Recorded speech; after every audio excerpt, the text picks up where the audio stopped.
والله الذي لا إله إلا هو.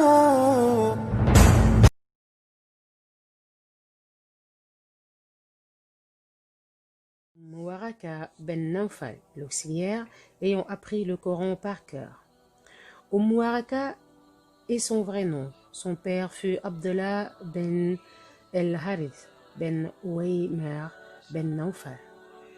On l'appelait Waraka ben Nawfal, vu son arrière-grand-père. Waraka, qu'Allah soit satisfait d'elle, faisait partie des élites des femmes auxiliaires. Elle rendait toutes les obligations de l'islam. Elle jeûnait, apprenait le livre d'Allah par cœur, à savoir qu'elle fut la plus vertueuse des femmes de son temps. Le messager d'Allah, sallallahu alayhi wa sallam, lui rendait visite avec quelques-uns de ses compagnons, et quand il voulait se diriger vers sa demeure, il disait à ses amis, « Allons voir la martyre ». En fait, le prophète, sallallahu alayhi wa sallam, la traitait avec bienveillance et lui faisait plein de grâce. En voilà un exemple. Lorsque Waraka lui pria qu'il lui fasse venir un muezzin, il n'hésita guère à nommer un muezzin spécial pour elle afin d'annoncer aux femmes l'heure de la salate. En outre, il lui avait accordé la permission de faire de sa demeure une petite mosquée où les femmes venaient lever les prières. Al-Hassan ben Hamad el-Hadrami rapporte dans les hadiths qu'il avait transmis comme Waraka ben Abdullah ben el-Harith avait demandé au prophète sallallahu alayhi wa sallam de lui désigner un muezzin. Et le messager exauça son vœu afin que les gens viennent lever les prières dans sa demeure. Waraka fut en fait celle qui parcourait le plus le livre d'Allah et apprenait par cœur les nobles versets coraniques. Elle tâchait par la suite d'appliquer les instructions du Seigneur. Son vœu de devenir martyr. Lorsque Quraysh se résolut à combattre les musulmans à l'invasion de Badr, l'émissaire du messager sallallahu alayhi wa sallam alla appeler les gens au djihad, puisqu'Allah, le Très-Haut, avait cité « Ô prophète, lutte contre les mécréants et les hypocrites et sois rude avec eux. L'enfer sera leur refuge. Et quelle mauvaise destination. » Sourate le Repentir, verset 73. Les musulmans furent nombreux à répondre à l'appel du prophète sallallahu alayhi wa sallam et ils vinrent chez lui, portant leurs armes, assoiffés du désir de tomber en martyr ou de remporter la victoire. Waraka se rendit elle aussi chez le messager sallallahu alayhi wa sallam, voulant à tout prix exécuter les ordres du Très-Haut qui mentionnent « Léger ou lourd, lancez-vous au combat et luttez avec vos biens et vos personnes dans le sentier d'Allah. Cela est meilleur pour vous, si vous saviez. » Sourate le Repentir, verset 41. Al-Walid ben Abdullah bin Jumayr dit d'après ses aïeux que Abdul Rahman ben Halad el-Ansari cite que Waraka bint Abdullah ben Harith déclare que le prophète d'Allah sallallahu alayhi wa sallam lui rendait visite chaque vendredi et qu'au jour de l'invasion de Badr, elle lui avait dit « Ô messager d'Allah, je te prie de m'accorder la permission de sortir avec toi au champ de bataille. Ainsi, je pourrai guérir les malades et soigner les blessés, pourvu qu'Allah me récompenserait en mourant telle une martyre. » Et le prophète alayhi salatu wa salam de lui répliquer « Rassure-toi, Allah le Tout-Puissant et le Tout-Sage te fera périr en tant que martyr. » Par ailleurs, dans un récit transmis par Abu Daoud, il est cité, d'après Waraka ben Abdullah ben Nawfal al-Ansariya, qu'au jour de l'invasion de Badr, elle alla voir le messager sallallahu alayhi wa sallam pour lui demander de lui permettre de participer au djihad en guérissant les blessés et nourrissant les malades afin de pouvoir gagner la récompense d'Allah qu'est le martyr. Or, le messager d'Allah, sallallahu alayhi wa sallam, refusa et lui dit « Faudrait que tu restes à la maison et tu auras certes cette récompense. » Le prophète, sallallahu alayhi wa sallam, l'avait ordonné de rester à la demeure. Qu'allait-elle faire donc? Elle devait se soumettre à la volonté du Seigneur et de son messager, elle qui tenait à prendre les versets coraniques par cœur, surtout que le Saint Livre cite « Quiconque obéit au messager obéit certainement à Allah, et quiconque tourne le dos, nous ne t'avons pas envoyé à eux comme gardiens. » Sourate les femmes, verset 80. Waraka regagna alors sa demeure et se mit à implorer le Seigneur de protéger les musulmans et de leur accorder une victoire éclatante. Puis, à l'heure de la salate, le muezzin appela les femmes à rejoindre la maison de la pieuse femme et elle demanda aux femmes de lever les prières comme elle faisait, de toutes les forces de son âme.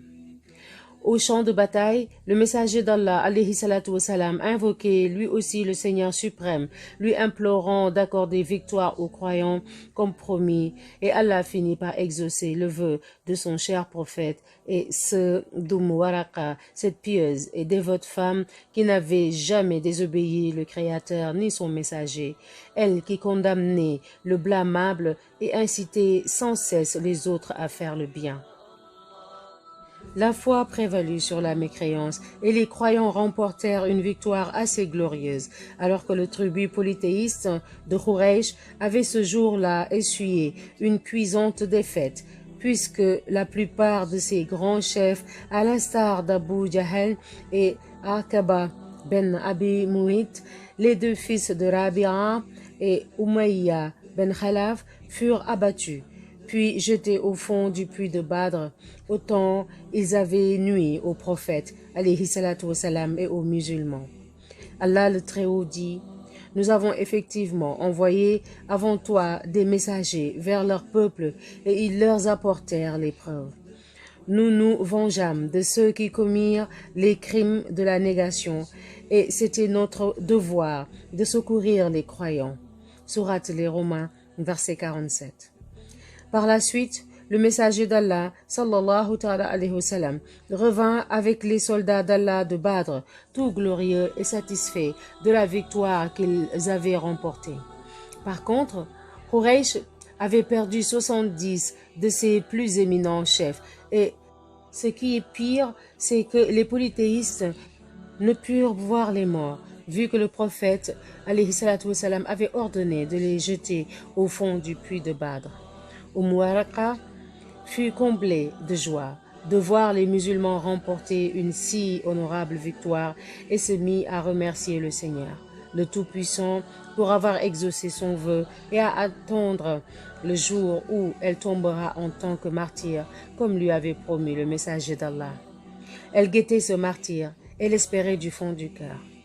Les gens du Coran prient la nuit. Waraka considéra les deux nobles versets suivants. Accomplis la salate au déclin du soleil jusqu'à l'obscurité de la nuit et fais aussi la lecture à l'aube car la lecture à l'aube a des témoins et de la nuit consacre une partie avant l'aube pour des salades surérogatoires afin que ton Seigneur te ressuscite en une position de gloire. Sourate le voyage nocturne, versets 78-79. Elle trouva que les paroles d'Allah sont pleines de bienfaits. Ce fut la raison pour laquelle elle se mit à se lever la nuit pour accomplir la salate et réciter tout bas les versets du Coran.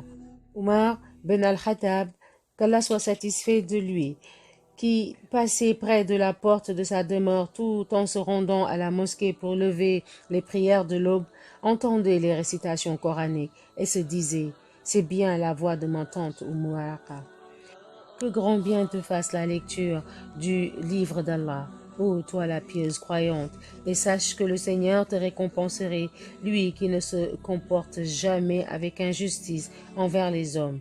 Et il t'a annoncé cela en disant « Les pieux seront dans des jardins et parmi des ruisseaux dans un séjour de vérité auprès d'un souverain omnipotent. la lune. Versets 54-55. Omar, qu'Allah soit satisfait de lui, continuait sa route en se rendant vers la mosquée avec toujours dans ses oreilles la voix d'Waraka qui récite les versets sans jamais se lasser ou s'ennuyer. Quelques-uns des compagnons du messager, alayhi salatu wassalam, qui venaient lui rendre visite en compagnie du prophète, lui demandaient si elle savait bien qui elle était et ce que disait l'envoyé d'elle. Et comme elle leur répondait qu'elle n'en avait aucune idée, ils lui affirmèrent que lorsque le prophète sallallahu alayhi wa sallam voulait se rendre à sa demeure, il disait à ses nobles compagnons « Allons-y chez la martyre ». Lorsque Waraka entendait cela, elle se réjouissait et rayonnait de bonheur en sentant que le monde entier était entre ses mains. Toutes les lectures coraniques qu'elle avait récitées lui avaient empli son cœur de tendresse et de miséricorde, sachant qu'elle les répondait sur ceux qu'elle connaissait et ceux qu'elle n'avait jamais vus de sa vie, notamment les femmes auxiliaires qui venaient chez elle pour accomplir la salade et rendre l'oreille au récit qu'elle prononçait. La réalisation de la promesse du messager et son martyre. Face à cette mission incombée à Waraka, celle de recevoir les femmes croyantes en sa demeure, elle ressentit le besoin de recourir à 2 domestiques pour l'aider à rendre les services aux visiteuses. Elle engagea à cet effet un servant et une servante, et les choses se déroulaient à merveille. Vu qu'Waraka les traitait avec toute affection, et eux accomplissaient leurs obligations avec toute loyauté. Or, on dit que si jamais on traite bien les gens qui ne reconnaissent pas les bienfaits, ils finiront par rendre le bien par le mal. Mais qui donc pourrait imaginer que cette dévote et pieuse femme qui apprenait les gens à s'entraimer, celle qui répandait la paix autour d'elle, allait être la victime d'un crime on ne peut plus odieux? Qui aurait pu avoir à l'esprit qu'une femme aussi fidèle que Waraka allait être tuée par 2 domestiques qu'elle avait traités avec toute estime? Il est indubitable que ce fut l'impudence qui habillait ces 2 domestiques qui les avaient exhortés à commettre cet atroce crime. Waraka mourut alors en martyr comme l'avait promis le messager d'Allah sallallahu alayhi wa sallam, alors que les 2 criminels allaient certes être mal rétribués au jugement dernier et seraient relégués au feu. Ils réussirent à corrompre la vie d'ici-bas de la pieuse femme alors que Waraka réussit à leur souiller celle de l'au-delà. La salade de l'aube se rapprochait. Le prince des croyants, Omar bin al-Khattab, qu'Allah soit satisfait de lui, avait fait ses ablutions et quitté sa demeure pour se rendre à la mosquée, et comme il passait tout près de la maison de sa tante Waraka et qu'il n'entendit aucune lecture coranique venant de l'intérieur, comme il avait l'habitude d'entendre, il se dit que peut-être était-elle occupée à faire quelque chose. Puis il continua son chemin pour accomplir la prière de l'aube, l'esprit perplexe. Il s'empêcha de lever rapidement la salade, autant il était anxieux, et comme ses compagnons lui demandèrent que fut la raison de son inquiétude, il leur confia « J'ai l'habitude de passer chaque jour par la demeure de la tante Waraka, dans mon chemin vers la mosquée. Je l'entendais en train de réciter le livre d'Allah, sauf qu'aujourd'hui, je n'ai pas entendu sa voix. Qu'est-ce qui pouvait donc l'occuper ?» On réconforta le prince des croyants en lui proposant de se rendre à la demeure d'Waraka pour clarifier les choses. Omar s'était rassuré et avait apprécié la proposition de se rendre en compagnie de ses amis vers la maison d'Waraka. À leur arrivée, Omar commença à appeler la femme en disant « Oh Waraka, oh tante », mais personne ne lui répondit. Il s'inquiéta alors plus et le doute s'empara de lui. Sa maison était toujours pleine de femmes, mais qu'est-ce qui s'était donc passé?